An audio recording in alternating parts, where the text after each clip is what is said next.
Olá, irmãs, olá, irmãos. Nós estamos juntos e nessa nova oportunidade, feliz oportunidade de nos reunirmos sob a égide do Senhor para tratar de assuntos muito nossos, né? Ligados ao nosso coração, ao nosso sentimento, né? Ao nosso raciocínio, à nossa identidade, né?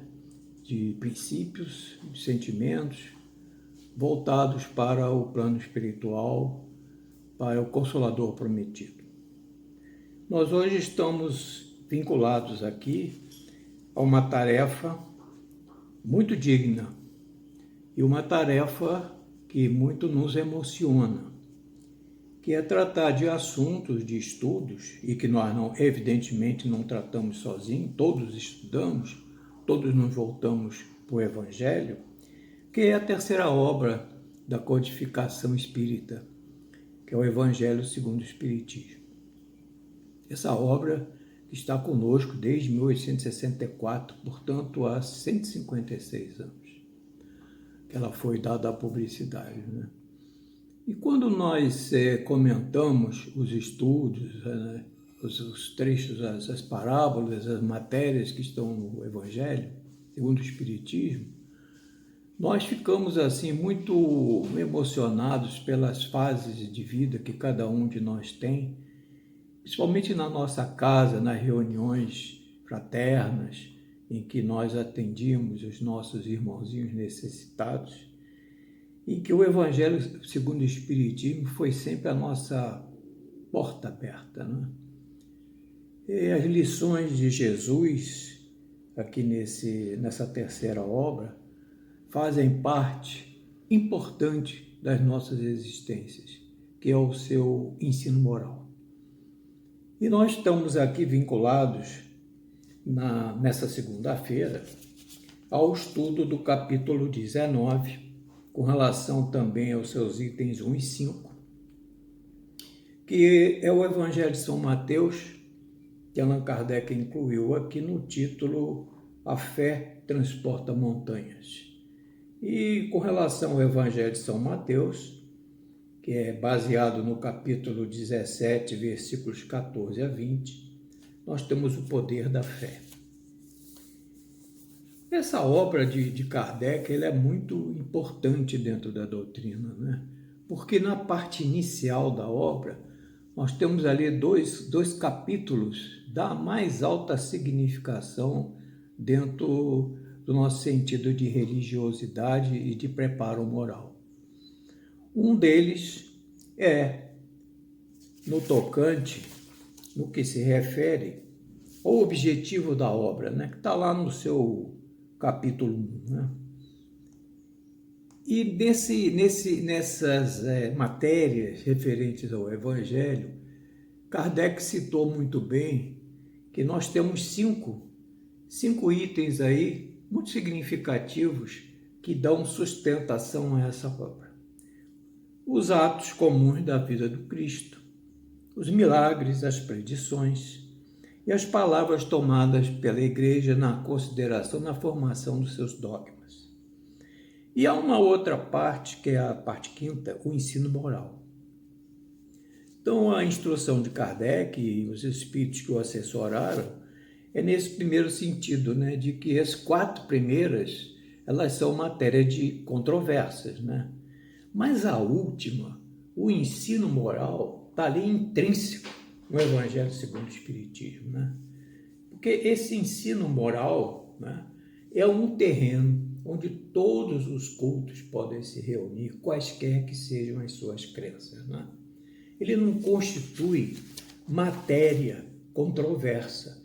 Ele está a todas as luzes vinculados aqui no Evangelho, de ponta a ponta, em todas as parábolas de Jesus, o Evangelho de Mateus, de João, de Lucas, e traz todo esse sentido de vida que não se volta para uma única existência.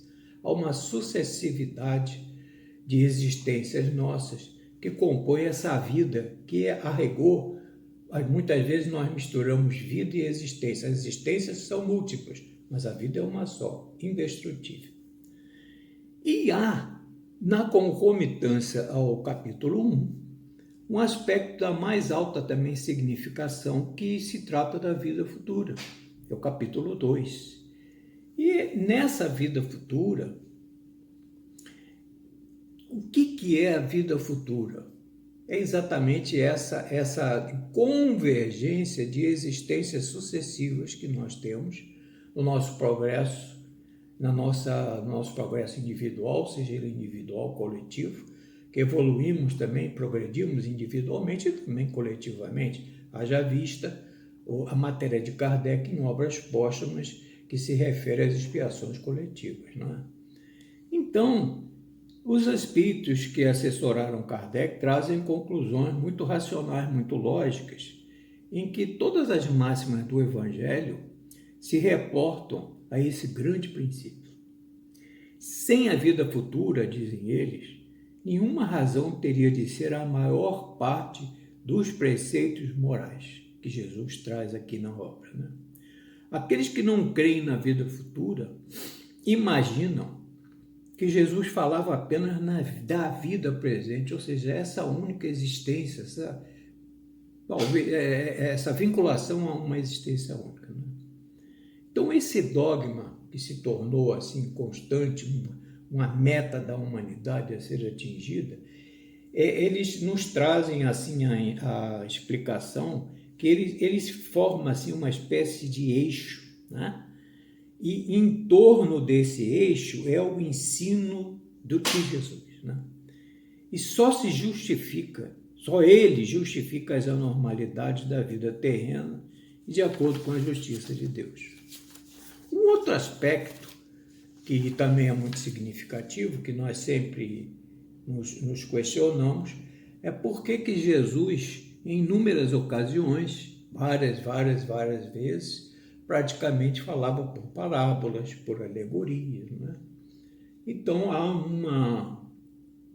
um comentário do próprio mestre, uma obra que é também muito vinculada, né, ao Evangelho segundo o Espiritismo, que é a Boa Nova, né? Quem não conhece a Boa Nova? E lá na Boa Nova, no capítulo 19, ou seja, comunhão com Deus, o próprio Jesus, né, comentando, instruindo seus discípulos, ele também, extraímos aqui esse pequenino trecho, que ele, instruindo os discípulos, dizia: também eu tenho afirmado que não poderei ensinar tudo o que desejava aos meus queridos discípulos, sendo compelido a reservar outras lições do Evangelho do Reino para o futuro, que a magnidade divina pudesse permitir pela voz do Consolador. E aí também nos traz aqui de que essa voz do Consolador se permitiria ser ouvida com maior clareza, com maior identidade entre os homens sequiosos de conhecimento. Então a gente já está vendo aí, a gente parte de um determinado princípio de evolução, de progresso espiritual, em função do quê? Da sucessividade das existências, né? Em término. E ele, inclusive, Jesus, coloca junto aos discípulos o seguinte: não tens observado o número de vezes em que necessito recorrer a parábolas para que a revelação não ofusque o entendimento geral? Ou seja, aquela maneira pela qual Jesus expunha, não é? Junto aos discípulos, falava com um pouco mais de propriedade com relação aos seus discípulos, mas a turba, que é o povo, assim, de uma forma genérica, ele falava por parábolas, alegorias, né? E essas palavras e alegorias era porque ele estava falando praticamente com crianças, mentalidade ainda de criança, sem um raciocínio mais vinculado às verdades relativas que ele vai trazendo ao longo dos tempos, né? Nós vemos aí que o Evangelho do Cristo, o cristianismo nascente, ele começa aí nos primeiros dias do ano 30 da era cristã. Imaginemos, né? Os primeiros dias do ano 30 da era cristã, nós estamos no ano 2020. Quantos e quantos séculos decorreram? Imaginemos esse aspecto de parábolas e alegorias naquela época em que nós nos encontrávamos como crianças e para percebermos determinadas situações, o que já era difícil, necessário fora de quê? Que ele falasse através de parábolas, que era o entendimento geral de cada um de nós. Então, esse progresso, essa evolução nossa é matéria progressiva, continuada, habitual, né? Ela não tem um marco, ela não fica reservada, vivia 80, 90, 100 anos. Hoje, com o progresso que a gente tem aí da ciência, inclusive as idades vão se ampliando para que cada vez mais, em função da misericórdia divina, possamos o quê? Raciocinar melhor. O nosso sentido moral também se elevar, conjugando a intelectualidade e a moralidade.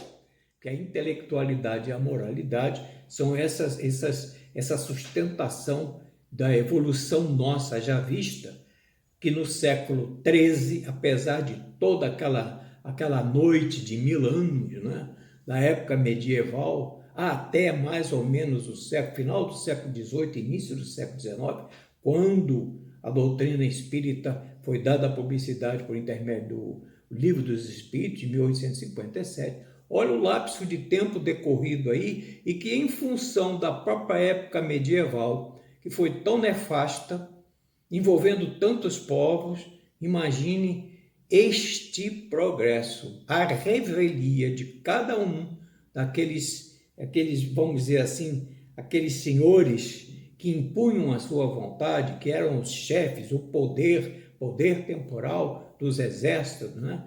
Dos guerreiros, a chacina que houve na época medieval. Imagine aquele lapso de tempo. Contrariamente a eles, a evolução foi se firmando, porque a evolução é inexorável.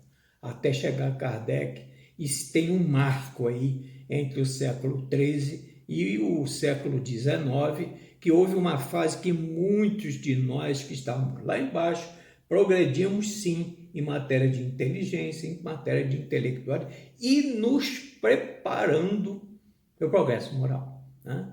Porque o progresso moral tem muito a ver com o progresso intelectual. Há até uma indagação de Allan Kardec no Livro dos Espíritos, estamos lembrando agora, por que o desenvolvimento moral estaria subjúdice, ou seja, vinculado, né, ao problema do aspecto intelectual. E aí Kardec diz, os espíritos respondem, né, que é preciso que o homem se faça inteligente, que estude, que aprimore a sua inteligência que ele recebeu do Pai quando criado, para que ele possa definir bem o que é o mal e o que é o bem. E quando define o mal, o que é o bem, o livre-arbítrio se vincula onde? Cada um de nós terá a consciência de fazer tal ou qual atividade, cumprir tal ou qual determinação, mas efetivamente ele já tem ciência de que aquilo será bom, de que aquilo será ruim, né? Ou bom ou ruim. Então há uma concomitância do progresso intelectual e do progresso moral. Então esses aspectos são muito importantes para justificar, para dar digamos assim, um embasamento da moralidade dentro desse aspecto do Evangelho de São Mateus, que é o poder da fé. E em se tratando de fé, nós fizemos uma pesquisa, o que é a palavra fé? Nós fomos ao dicionário, nós vamos ver que ela vem de uma expressão latina fides, que quer dizer quem seja, o vocábulo fidelidade. Então, a concepção de fé envolve a fidelidade, né? A fidelidade aos compromissos, aos princípios e sentimentos. E também ter fé é ter fidelidade na própria autorrenovação pelo amor, determinando a confiança na própria capacidade de autotransformação. Então, aqui tem uma vinculação de que a fé tem esse caráter, esse movimento de autorrenovação pelo amor. Essa autorrenovação pelo amor é muito característico, né, na comunicação dos espíritos, que complementa o artigo, com relação à mensagem de um espírito protetor, né, que se identificou como um espírito protetor, José, da cidade de Bordeaux, no ano de 1862. Ele diz aqui, o próprio espírito, de que a fé ela é uma inspiração divina e que ela desperta todos os instintos nobres que encaminham o homem para o bem. É a base da regeneração. E, de fato, a fé, esse poder da fé, ele está dentro de nós, não é? Por quê, não é? Afinal, nós vamos ver lá no Livro dos Espíritos, de que todos nós fomos criados, isso é base, né? Simples e ignorantes, criados pelo Pai, simples e ignorantes. Mas, em função do progresso espiritual de cada um, atentos à temática da evolução, que é inexorável, que é intermina, não é? Essa fé, quando fomos criados, está dentro de nós. Assim como naquele momento que somos criados, todos os talentos, todas as virtudes que nós temos como herdeiros de Deus estão íncitas. O Livro dos Espíritos nos diz que as leis de Deus, ante uma indagação de Kardec, está na nossa consciência. Então, quando somos criados, nós temos esses talentos. Esses talentos, essas virtudes, fazem parte da nossa genética espiritual. Ali estão em estado de germe, estado latente, não é? Para ser lapidados todas essas virtudes que nós possuímos. Um caráter pequenininho, um estado de germe, precisam ser trabalhadas, precisamos lapidá-las, e isso não é uma existência que vincula, que dá ensejo a esse trabalho de progresso espiritual de cada um de nós, né? Então, nós vamos vendo de que a expressão vós sois deuses, o que ela representa? Há também, na Boa Nova, um trecho em que Jesus, conversando com seus discípulos, se vincula a essa expressão vós sois deuses. E o que isso quer dizer? Nessa conversação, nós extraímos já sabemos até de memória, quais foram os argumentos de Jesus com relação a isso. Diz ele aos seus discípulos que no futuro, né, todos os males que nós temos dentro de nós, eles serão transformados, transmudados, né, para que Deus resplandeça no espírito de seus filhos. Então é esse esforço, é essa trajetória que nós fazemos, que faz com que todas essas virtudes que nós temos, elas venham a se desenvolver, venham trazer esse lastro de espiritualidade, essa fé, essa inspiração divina que está ali também contida, né? E Jesus continua dizendo que não é para ensinar outra coisa que está vinculado, que está inscrito na lei testamentária a expressão vós sois deuses. Então, essa fé, não é, que é o nosso arcabouço, e que aqui, nas instruções dos Espíritos, nós temos assim aquela orientação de que ela, a fé, é a mãe da esperança e da caridade. E nós víamos antes, lá na vida futura, no ensino moral, que isso é um processo também que nos enseja a autorrenovação por amor. Então esse amor é lei superlativa no universo do Pai. E dentro desse amor, há a inspiração divina do Pai, por intermédio de Jesus. Por que Jesus esteve na Terra trazendo o Evangelho? André Luiz nos traz isso numa de suas obras, para religar a criatura ao Criador. Por que Jesus dizia aos discípulos que o evangelho do reino dos céus ainda não era desse mundo, mas que ele vinha pela vontade do Pai, otimista, vinculado a essas verdades, para que a vontade do Pai prevalecesse.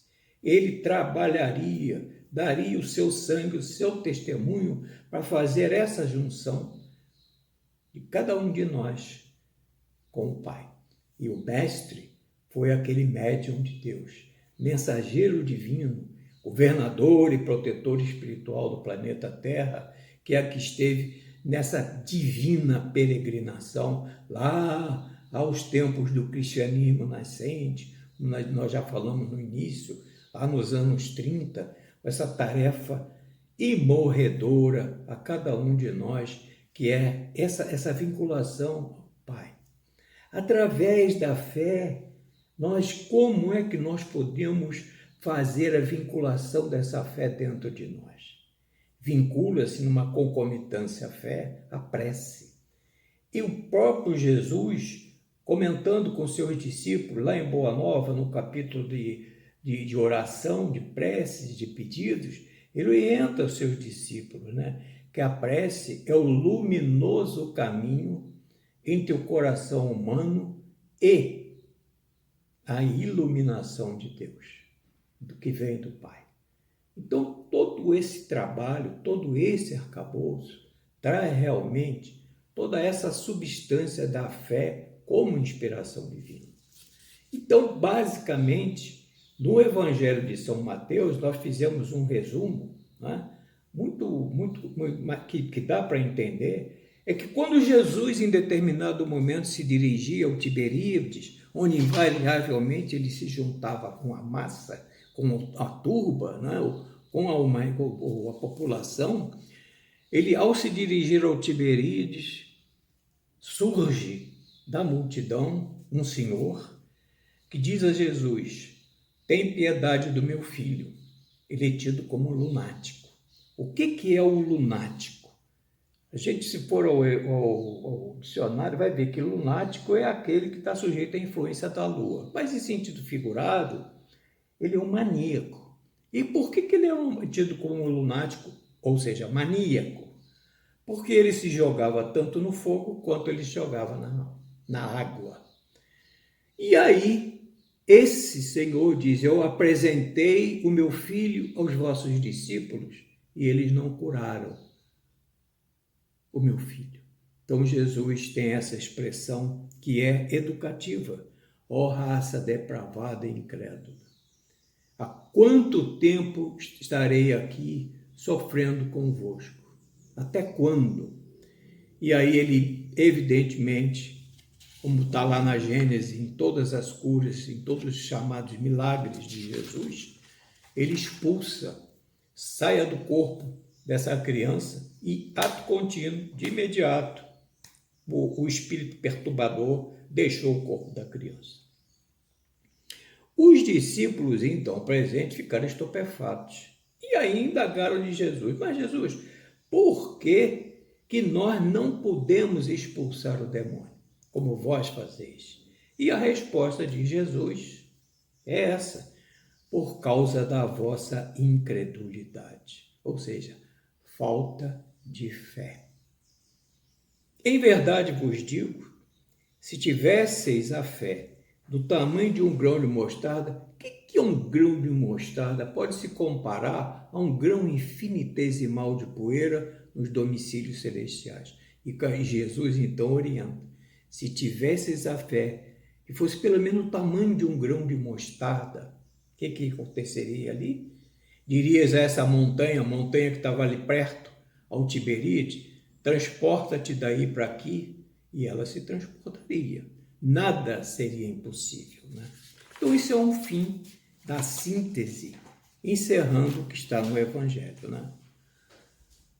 Mas essa transposição da montanha, evidentemente, não se pode ter aqui vinculado ao espírito do texto, puramente gramatical. A gente sabe que, evidentemente, para deslocar uma montanha, os serviços de engenharia seriam múltiplos. Então, Jesus diz aí que essas montanhas e os próprios espíritos, os protetores, os vinculadores do plano espiritual que aqui estão conosco, eles mesmo ensinam que essa fé tivesse do tamanho de um grão de mostarda, seria uma necessidade que cada um de nós tem de quê?